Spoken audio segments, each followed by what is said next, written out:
A rise in child grooming incidents in the United Kingdom's forced the country's Home Secretary into action. Sajid Javid has vowed now to look into the quote, cultural drivers of offenders in a new inquiry and said he'll stop short at nothing to take radical action against them. Live to London, Anastasia Churkin is there to give us some comment on this. Nastia, what exactly will this new investigation entail then?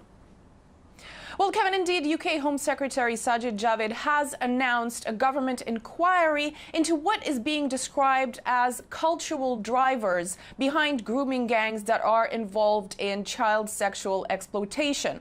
Now, what this means, and the way this is being described, as an inquiry that is going to focus specifically on the ethnic origins and special characteristics of those gangs that try to exploit children online. And we have to say that the UK Home Secretary had specifically pointed out the disproportionality of gangs of Pakistani origin.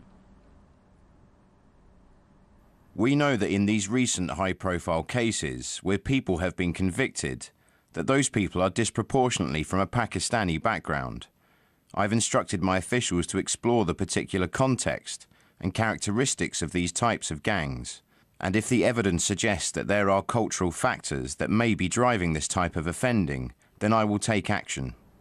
Well, Javid has said that there will be no such things as any no-go zones when it comes to findings of this inquiry. And he's also said that there's not going to be much place for political correctness. And of course, this announcement comes following quite a bit of controversy because of the sensitivity of this subject. We have to keep in mind that just last year, we know that a Labour MP, Sarah Champion, was facing quite serious concerns here in Westminster, where she saw calls to step down. She even had to increase her own security following death threats, following her claims that British Pakistani men were raping and exploiting white girls. So it seems that this announcement by the UK Home Secretary is indeed coming in response to including those allegations. And obviously, this being a very sensitive but highly concerning issue, we're now going to have to stick around to see what exactly this probe ends up finding.